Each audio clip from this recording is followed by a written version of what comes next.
Hello students, कैसे हैं आप सब? अच्छे ही होंगे। पिछली वीडियो में हमने डिस्कस की थी एनसीईआरटी एक्सरसाइज 1.1 का क्वेश्चन नंबर फर्स्ट और क्वेश्चन नंबर थर्ड। आज इस वीडियो में हम बात करेंगे क्वेश्चन नंबर 2 की, क्वेश्चन नंबर 4 और क्वेश्चन नंबर 5 की। तो सबसे पहले हम देखते हैं क्वेश्चन नंबर 2। इस क्वेश्चन में कह रहा है show that any positive odd integer is of the form 6q + 1, 6q + 3, 6q + 5 where q is integer. तो आप इस पर ध्यान देंगे कि यहाँ पर आपको एक तो दिया हुआ है पॉजिटिव ऑड इंटीजर, और ये तीनों जो आपको फॉर्म दी हुई हैं इसमें हमें प्रूव करना है कि किसी भी ऑड इंटीजर को आप ऐसे भी लिख सकते हो, ऐसे भी लिख सकते हो और ऐसे भी लिख सकते हो। तो क्वेश्चन दिखने में बेशक लंबा चौड़ा हो, लेकिन बड़ा आसान क्वेश्चन है। और सबसे अच्छी बात यह है कि बोर्ड में आता है 3 या 4 नंबर में।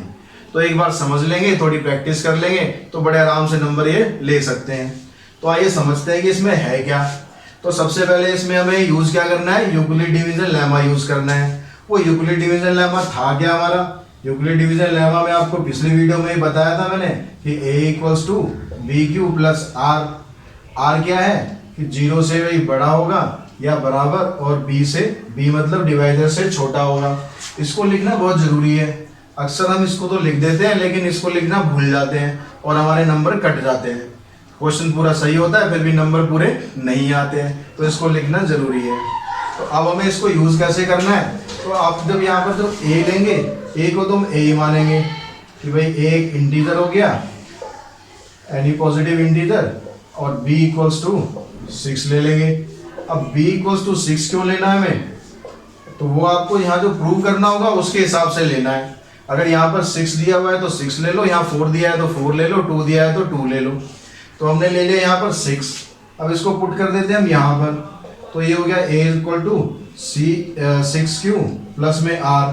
फिर इसको भी लिखेंगे, ये आ गया 0 यहाँ पर आ गया r, और यहाँ पर आ गया <6। तो <6 का मतलब क्या हुआ? r की वैल्यू क्या हो सकती है? r की वैल्यू 0 हो सकती है, 1 हो सकती है, 2, 3, 4 और 5। तो ये सारी की सारी r की वैल्यू पॉसिबल है। तो ये सारी की सारी वैल्यू हमें यहाँ पर रखनी है। लेकिन हम सारी क्यों रखें? हम उतनी रखते हैं जितनी हमें जरूरत है। जरूरत कितनी है वो हम यहाँ से देख लेंगे कि आपको 1 चाहिए, 3 चाहिए और 5 चाहिए। तो r की जगह आपको क्या करना है, पहले 0 ना रख के सीधा 1 रख देना है। तो जब r को यहाँ पर आप 1 रखोगे तो ये हो जाएगा 6q + 1। अब हमें क्या करना था? हमें प्रूव करना था कि भाई ये ऑड इंटीजर है। अब ऑड इंटीजर क्या होता है सबको पता होगा, नहीं पता तो बता देता हूँ। ऑड इंटीजर होते हैं जो 2 से डिवाइड नहीं होते। अब पता कैसे चलेगा कि 2 से डिवाइड हो रहा है या नहीं हो रहा? तो हमें यहाँ से 2 कॉमन निकाल देना है। तो 2 कॉमन निकाल के देखते हैं। भाई यहाँ से तो 2 कॉमन निकल गया, लेकिन जो 1 है इस 1 से तो कॉमन निकलेगा नहीं। तो 1 से कॉमन नहीं निकलेगा तो 1 को हम ऐसे ही रहने देते हैं। तो 1 क्या हो गया हमारा? रिमाइंडर बच गया। रिमाइंडर बच गया तो बहुत अच्छी बात है। इससे पता लग गया हमें कि ये ऑड इंटीजर है, क्योंकि ये पूरा डिवाइड 2 से नहीं हुआ है। अब जैसे हमने ये पुट किया 1, ऐसे हम पुट कर लेते हैं r की जगह पर। थोड़ी जगह कम है, यहीं पर काम चला लेते हैं। तो r की जगह आप पुट कर लेते हैं आप 3। तो r की जगह यहाँ पर 3 पुट करेंगे तो ये बन जाएगा a = bq + 3। b की जगह रखना है हमें 6। अब यहाँ से फिर इसको चेक करना है कि ये ऑड इंटीजर है। तो इसको पहले कॉमन निकालने से पहले इस 3 को आपको 2 पार्ट में तोड़ना है। क्यों तोड़ना है? क्योंकि 3 2 से बड़ा है और रिमाइंडर हमेशा डिवाइजर से छोटा होना चाहिए। ध्यान रखना हमेशा ये बात, डिवाइजर से छोटा होना चाहिए रिमाइंडर, हमेशा कभी भी बड़ा नहीं होगा। तो इसके लिए हम क्या करते हैं, 3 को हम तोड़ लेते हैं ऐसे 2 + 1। अब 2 + 1 में से फिर आप कॉमन निकालोगे यहाँ से, तो ये 3q, यहाँ से 1, ये +1 फिर आ गया। हमें यही लाना है, ये अपने आप आ जाता है। तो यहाँ पर ये प्रूव हो गया कि ये भाई ये भी ऑड इंटीजर है। अब हम तीसरे इस पे चलेंगे। तीसरी वैल्यू क्या है हमारी? यहाँ पर 5 चाहिए हमें, तो हम सीधा 5 रख देंगे। अब पुट कर दिया हमने a = 5। तो यहाँ पर a नहीं r पुट करना है, a तो इधर आ जाएगा। अब फिर से इसको चेक करना है कि ये ऑड इंटीजर है या नहीं, फिर वही काम कर देना है। पहले 5 को ब्रेक कर लेना है। 5 को लिख दिया 4 + 1, फिर 2 कॉमन निकाल दिया। कॉमन निकालने के बाद यहाँ पर 1 बच गया। 1 बच गया तो ये ऑड इंटीजर प्रूव हो गया हमारा। तो इस तरह से ये तीनों के तीनों नंबर हमने शो कर दिए कि ये ऑड है।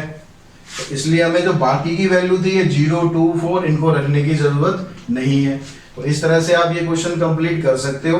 एक दो बार प्रैक्टिस करोगे बड़े आराम से समझ में आ जाएगा, कोई ज़्यादा कैलकुलेशन है नहीं। समझ में आ गया तो 3-4 नंबर आपकी जेब में पक्के हो गए। अब इसकी अगला जो क्वेश्चन है, क्वेश्चन नंबर 4, उसकी बात करते हैं। क्वेश्चन नंबर 4 में आपको क्या दिया हुआ है? क्वेश्चन नंबर 4 में क्या था? Show that the square of any positive integer is either of the form this और दिस। यानी आपको प्रूव करना है कि किसी भी इंटीजर का अगर आप स्क्वायर करते हैं तो वो या तो 3m की फॉर्म में आएगा या 3m+1 की फॉर्म में आएगा।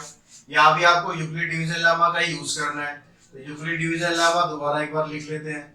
तो यूक्लिड डिवीजन लेमा था a = bq + r where r is greater than equals to 0 and less than b। ये जरूर लिखना है आपको, हर बार ध्यान रखेंगे। अब यहाँ पर आपको करना क्या है? पहले यहाँ पर रखना है, यहाँ पर 3 है। जैसे पिछले क्वेश्चन में 6 था, इस क्वेश्चन में आपको 3 दिया हुआ है। तो फिर से हम ऐसे कर देते हैं कि भाई a को इंटीजर मान लिया, late a be any integer and b = 6, और b को हमने ले लिया, यहाँ पर ले लिया 3। पिछले क्वेश्चन में 6 लिया था, यहाँ पर 3 ले लेंगे। तो जो नंबर यहाँ दिया हुआ है आपको वही नंबर आपको ले लेना है। तो अब यहाँ पर हो गया a = 3q प्लस में r की वैल्यू आ गई आपकी 0 से लेकर <3 तक, यानी r 0 हो सकता है, 1 हो सकता है और 2 हो सकता है। अब हमें देखना है कि हम तीनों वैल्यू रखें या 2 रखें या 3 रखें। अब हमें यहाँ पर वैसे 2 नंबर ही चाहिए, तो 2 ही वैल्यू से आ जाएगा।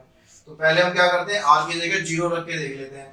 तो r की जगह हमने 0 रखा, 0 रखने पर ये बन जाएगा aq, तो a = 3q प्लस में 0। तो a की वैल्यू आ गई 3q। लेकिन हमें प्रूव क्या करना है? स्क्वायर करना है हमें। तो ये ध्यान रखेंगे, पिछले क्वेश्चन में ऑड इवन चेक कर रहे थे, यहाँ पर स्क्वायर करना है। तो स्क्वायर करेंगे तो यहाँ पर इसका स्क्वायर हो गया, यहाँ पर इसका स्क्वायर हो गया। स्क्वायर करने के बाद 9q² आ गया। हमें चाहिए इस फॉर्म में, तो 3 आपको कॉमन चाहिए, तो 3 हम कॉमन निकाल देंगे, बाकी जो बचेगा अंदर उसको लिख देंगे। अगले स्टेप में दिखा देंगे 3m, और m की वैल्यू आप यहाँ पर साइड में लिख देंगे कि m हमारा 3q² आ गया है।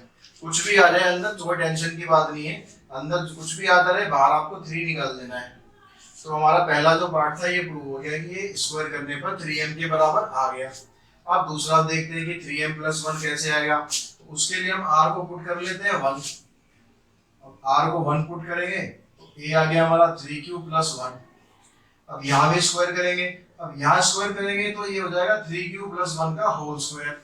अब यहाँ पर जैसे हमने सीधा स्क्वायर कर दिया था, यहाँ पर आपको सीधा स्क्वायर नहीं करना है, क्योंकि यहाँ पर a + b का होल स्क्वायर की आइडेंटिटी लगानी है। आइडेंटिटी तो आती होगी आपको, 10th क्लास में आप आ गए हो, नहीं आती है तो फिर भी दोबारा एक बार समझ लो। आइडेंटिटी में क्या होता है? पहले a का स्क्वायर होता है, तो उसको हम ऐसे लिख देते हैं। फिर बीच में 2ab आता है, कई बार 2ab को हम बाद में लिख देते हैं, तो जैसे मर्जी आप लिख सकते हो, पर यहाँ पर 2ab बीच में आप लिख लो, क्योंकि फिर कॉमन निकालने में आसानी रहेगी।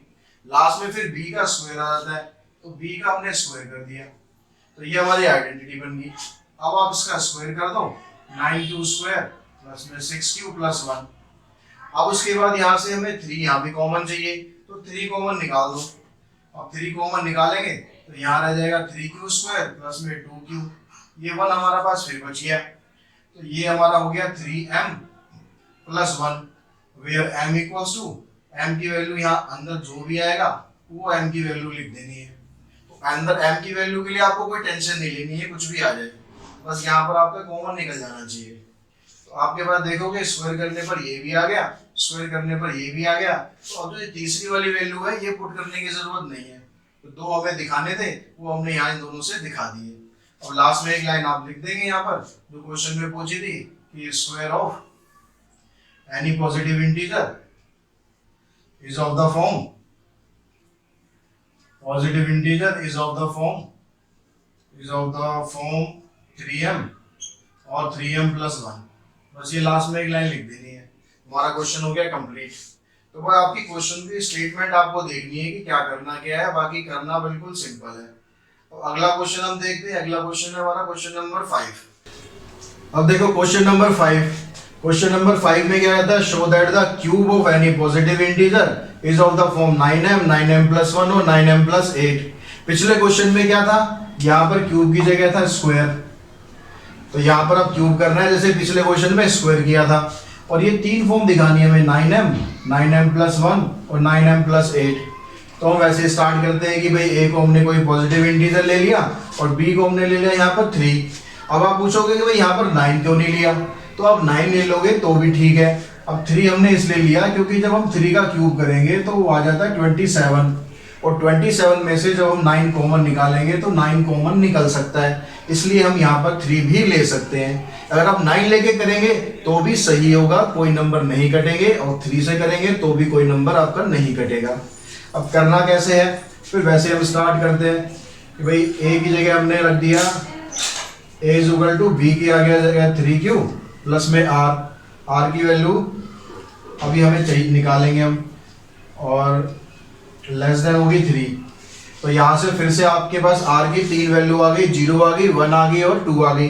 तो पहले आप 0 पुट करो, तो 0 पुट करेंगे तो हमारे पास आ गया a equals to 3q plus 0, यानी a इक्वल्स टू 3q। अब पिछले क्वेश्चन में जैसे स्क्वायर किया था, यहाँ पर अब आपको क्यूब करना है, तो क्यूब कर देते हैं। तो क्यूब आ गया इसका 27q क्यूब। अब यहाँ पर आप कॉमन निकालेंगे तो 3 कॉमन निकालने के 3 नहीं निकालना, 9 निकालना है।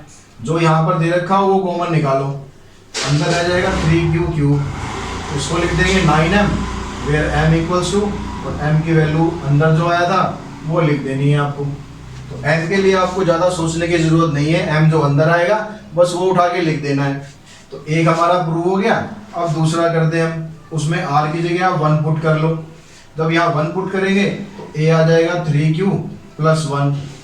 अब यहाँ भी क्यूब करना है तो क्यूब कर देते हैं। तो इसका जब आप क्यूब करोगे तो यहाँ भी आपको आइडेंटिटी लगानी है क्यूब की, ये ध्यान रखेंगे, सीधा सीधा क्यूब नहीं करना। अब आइडेंटिटी अगर लगाएंगे तो आप कैसे होगा सॉल्व हो, उसको समझ लेते हैं हम।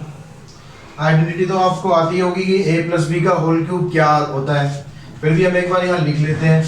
तो यहाँ आइडेंटिटी के हिसाब से a क्यूब, उसके बाद फिर b क्यूब हम लिखते हैं नॉर्मली, लेकिन यहाँ पर आपको ऑर्डर में लिखना है, b क्यूब को हम बाद में लिख लेंगे। उसके बाद होता है 3a स्क्वायर और b, स्क्वायर बाहर लगाना है, प्लस 3a और लास्ट में लिख देंगे b का स्क्वायर, फिर यहाँ पर लास्ट में आ जाएगा b का क्यूब। तो आइडेंटिटी को ऑर्डर में लिख दिया, सॉल्व किया तो 3 3 जा 9, 9 3 जा 27। इधर में 3 का पहले स्क्वायर कर लेना क्योंकि पहले ब्रैकेट खोलनी जरूरी है। तो यहाँ 9 हो गया, 9 3 जा 27, तो 27q स्क्वायर।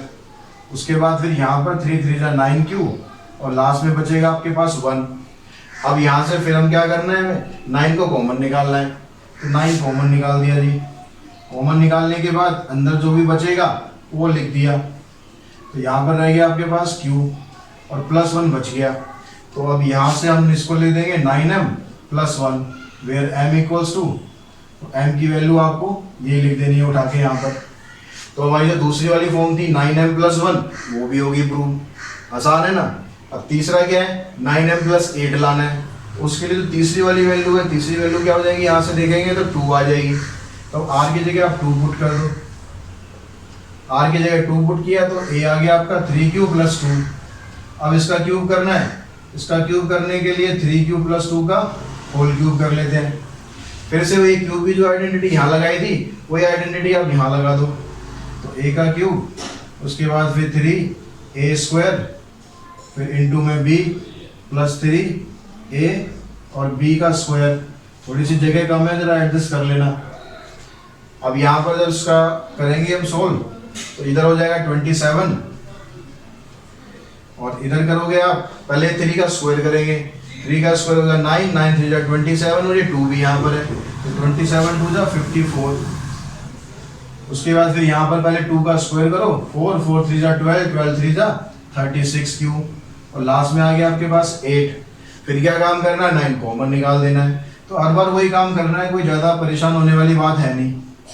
तो यहाँ से 6 बचेगा, यहाँ 4 और ये देखोगे लास्ट में 8 बच गया, तो ये हमारा 8 आ जाएगा। तो ये हो गया 9m प्लस 8। फिर m की जगह उठा के आपको ये लिख देना है, ये लिखना ज़रूर है कि भाई m हमारा ये आ गया है, ये लिख देना है यहाँ पर। तो लास्ट में एक लाइन और लिख देनी है कि भाई cube of any positive integer is of the form this this और दिस। क्वेश्चन हो गया खत्म, नंबर आ गया आपकी पॉकेट में। तो सही है, तो आप ये इसको प्रैक्टिस कर लो अच्छी तरह। कोई प्रॉब्लम आए तो कमेंट बॉक्स में मुझे कमेंट करो। और अगर वीडियो अच्छी लगी है तो दोस्तों के साथ शेयर करो और चैनल को सब्सक्राइब करो। तो आज की वीडियो में इतना ही। नेक्स्ट वीडियो में हम मिलते हैं एक्सरसाइज 1.2 के लिए। Thanks to all of you.